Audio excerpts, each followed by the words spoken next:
Voltou. Aqui, ajustar. Beleza. Bom, então Napoleão é derrotado definitivamente em 1815, ok? De 1815 a 1850, na história da Europa, a gente chama essa fase de era pós-napoleônica.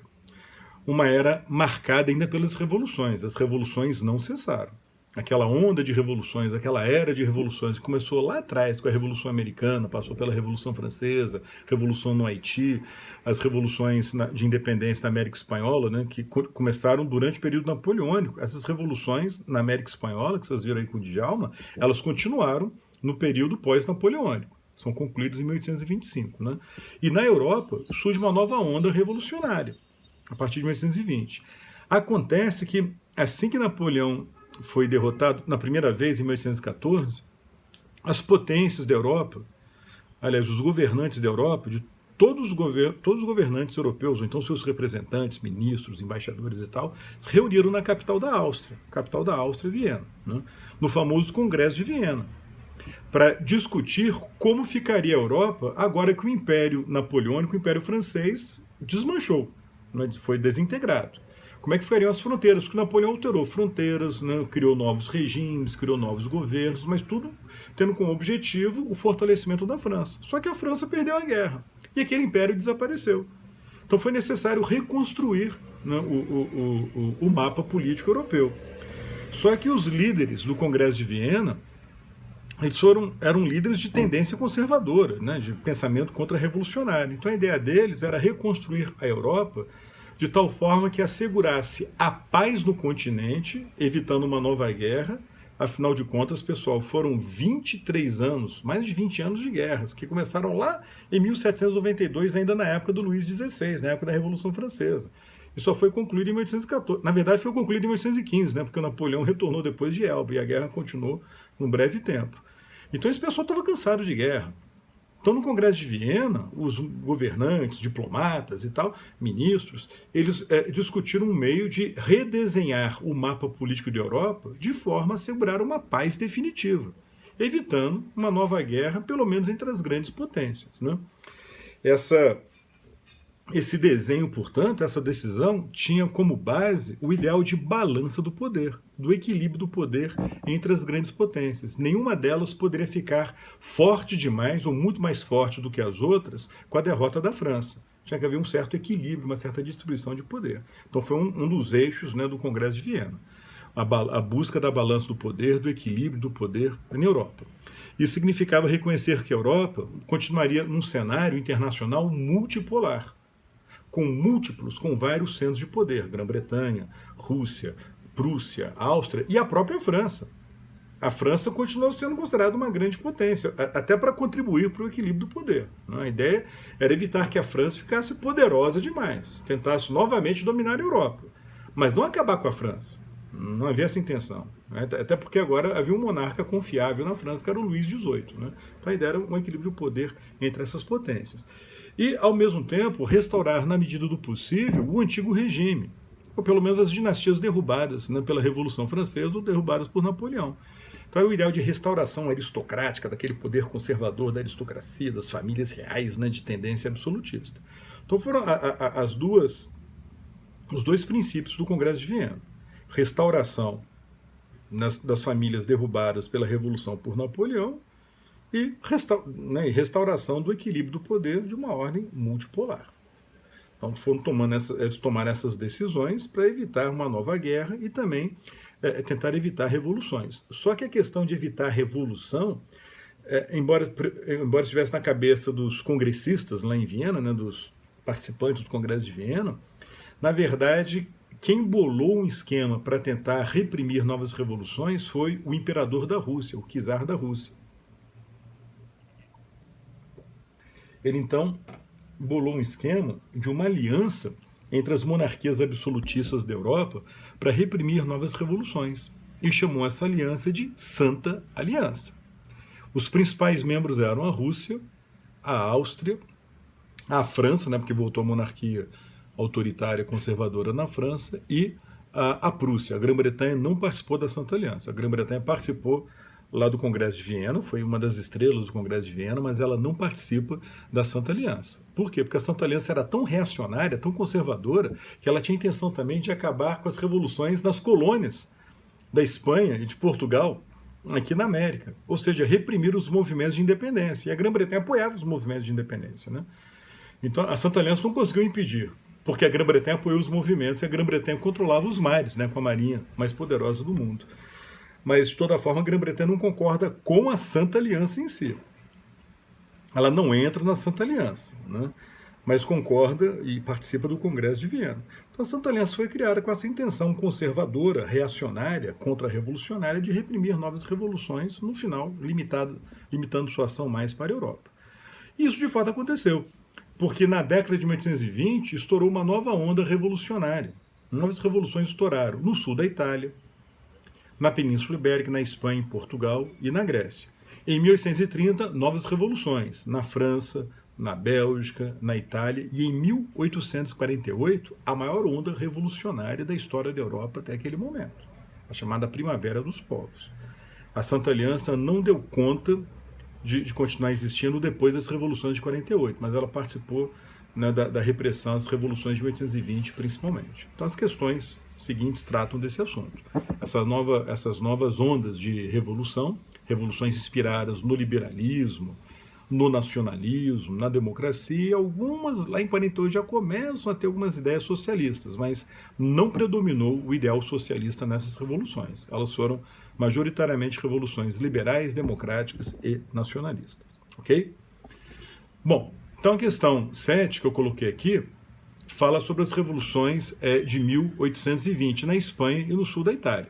Então, um ponto em comum dessas revoluções foi o quê? A defesa de ideais socialistas. Errado, foram revoluções liberais, não tiveram nada a ver com o socialismo. B, o apoio da Áustria. Errado, a Áustria era uma potência conservadora, defensora, né, da ordem tradicional, contra-revolucionária, né, e que se opunha às revoluções, vai participar da Santa Aliança. C, foram reprimidas pela Santa Aliança, verdadeiro. No caso aí da Espanha, foi a França, do Luís XVIII, em nome da Santa Aliança, com apoio, né, das outras potências, que invadiu a Espanha e acabou com a Revolução da Espanha. Era uma revolução liberal querendo criar uma monarquia parlamentar. E no sul da Itália foi a Áustria, também em nome da Santa Aliança, com apoio das outras potências, que invadiu a Itália e acabou com a Revolução Liberal lá no sul da Itália, que também estava querendo acabar com o absolutismo e criar uma monarquia parlamentar. E D, um ponto comum foi a intervenção militar da Grã-Bretanha. Errado, acabei de comentar que a Grã-Bretanha não participou da Santa Aliança e a Grã-Bretanha não fez intervenções militares nem na Espanha, né, nem na Itália. Agora, teve uma revolução que deu certo nos anos 20, que foi a Revolução Grega. A Grécia era dominada pelo Império Turco e os gregos, movidos pelo nacionalismo e tal, se revoltaram contra os turcos buscando a independência. Tudo indicava que os turcos iriam reprimir, sufocar, acabar com a Revolução Grega, que a Revolução Grega iria fracassar. Só que no caso da Grécia, teve um fator que facilitou, que favoreceu, ou que na verdade foi decisivo para o sucesso da Revolução naquele país. E a pergunta é sobre isso. Tá? Uma das razões da vitória da Revolução Grega de 1821 a 1829 foi a intervenção britânica, francesa e russa a favor dos gregos. É isso. Grã-Bretanha, França e Rússia tinham interesse na independência da Grécia. Uma área estratégica ali no mar Mediterrâneo. A Rússia queria dominar territórios do Império Turco, a França e a Grã-Bretanha queriam evitar que a Grécia ficasse sob o controle indireto da Rússia. E os gregos eram cristãos, o Império Turco, o Império Muçulmano, havia essa questão também ideológica, né? E havia muita simpatia da opinião pública na Grã-Bretanha, na França, pela causa da independência dos gregos. Então o governo britânico, o governo francês e o governo russo acabam apoiando a independência da Grécia. Entram em guerra contra o Império Turco e derrotam os turcos. Na verdade, os turcos foram derrotados muito mais por essas potências do que derrotados pelos gregos. Mas a intervenção assegurou a vitória da Revolução Grega. A Grécia virou uma monarquia, um reino independente da Turquia, do Império Turco. Resposta letra A. B fala assim, ó, na derrota militar da Santa Aliança na Grécia. Não teve intervenção da Santa Aliança na Grécia. C, da fraqueza dos turcos por causa da ocupação austríaca de Constantinopla. A Áustria não entra nessa guerra e muito menos ocupou Constantinopla. D, do apoio dos Estados Unidos ao regime revolucionário republicano criado pelos gregos. Os americanos não apoiaram. Quer dizer, tinham simpatias pela causa, reconheceram, né, no final o governo grego, mas não deram um apoio decisivo. E outra coisa, a Grécia não virou uma república, acabou virando, né, uma monarquia. Então a resposta é a letra A. Ok? Aí em julho de 1830 estourou uma revolução na França. A França, na época, era a monarquia autoritária do Carlos X, da família Bourbon. Estourou uma revolução popular, democrática e liberal que derrubou, a revolução estourou em Paris, que derrubou a monarquia do Carlos X, ele foge da França, e instala em seu lugar não uma república democrática como a liderança democrática esperava, mas sim uma monarquia parlamentar semelhante à monarquia britânica. O rei reina, mas não governa, com o parlamento, primeiro-ministro e tal. Então, no final, a revolução acabou sendo muito mais uma revolução liberal do que uma revolução democrática, no seu resultado. Teve participação dos trabalhadores, do povo, né? Teve um programa democrático também, mas o resultado não foi a instalação de uma república democrática. Foi a instalação de um regime liberal com voto censitário, baseado na renda, na forma de uma monarquia parlamentar. Quem assumiu o trono foi o rei Luís Felipe de Orleans, dando início a uma nova dinastia na França. Que, aliás, ficou limitada a ele, né? Porque ele depois foi derrubado em 48. Então tá assim, ó. A Revolução de Julho de 1930 na França fracassou em estabelecer um regime liberal. Não, ela estabeleceu um regime liberal. B, instalou uma república democrática. Não instala uma república democrática, instala uma monarquia parlamentar com voto censitário. C, estabeleceu a monarquia parlamentar de Luís Felipe de Orleans. É essa, ok? D, teve pouca repercussão internacional. Teve repercussão internacional, sim. Estimulou uma revolução lá na Bélgica. A Bélgica, na época, era dominada pela Holanda. Os belgas se revoltaram contra o domínio da Holanda, tiveram apoio da França e da Grã-Bretanha. A Bélgica fica independente da Holanda, com apoio francês e britânico, e vira uma monarquia parlamentar, também num regime liberal. Causou uma guerra civil. Então, a letra D está errada, porque está dizendo que não teve repercussão internacional. Teve na Bélgica, teve revoluções na Itália que fracassaram, mas teve repercussão. Causou uma guerra civil entre conservadores e socialistas. Nada a ver, não teve guerra civil entre conservadores e socialistas nessa revolução. Né?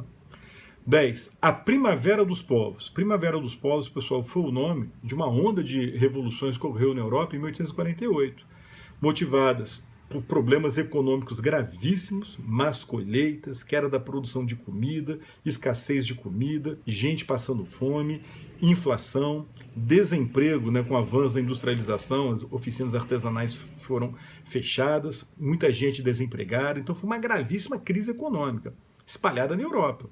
Essa crise econômica acabou estimulando ideias revolucionárias, democráticas, nacionalistas e socialistas. Começam as primeiras ideias socialistas, os primeiros movimentos inspirados no socialismo. Agora, olhem só, o socialismo, o movimento socialista, o pensamento socialista, não predominou nessas revoluções, ok?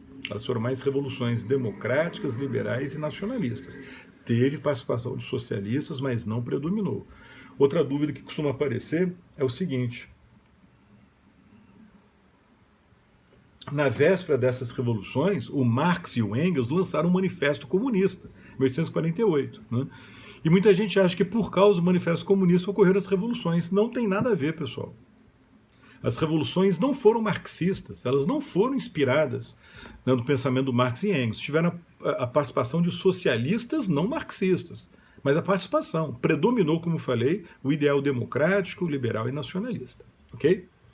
Então, a Primavera dos Povos foi uma série de revoluções generalizadas na Europa em 1848. Foi isso.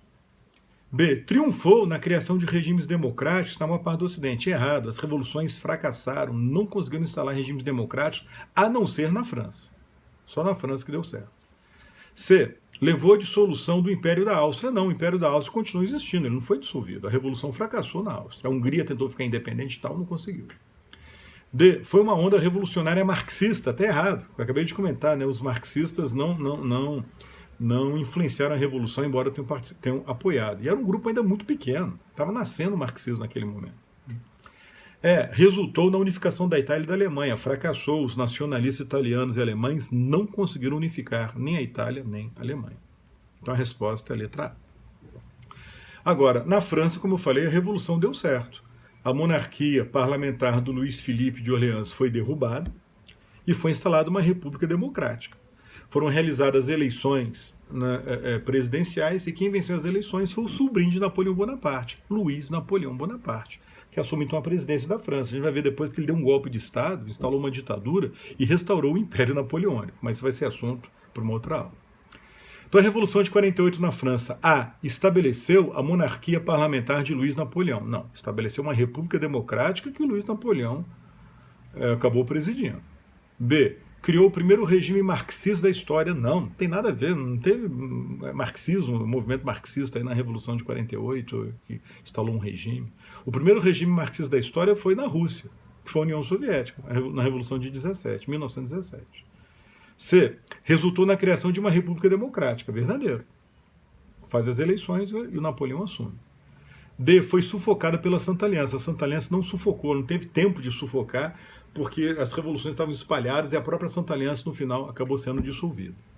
E, causou uma nova guerra entre franceses e britânicos. Não, o governo britânico reconheceu o novo governo francês, porque o governo da França assumiu o compromisso de não tentar dominar nada na Europa, esse tipo de coisa. Então a resposta é a letra C. Resultou na criação de uma república democrática. Beleza? Então, vocês refaçam as questões novamente, façam as novas questões que eu coloquei no formulário, tentem responder aquelas 5 questões discursivas, né, que é tudo orientado para o estudo para a prova. Tá?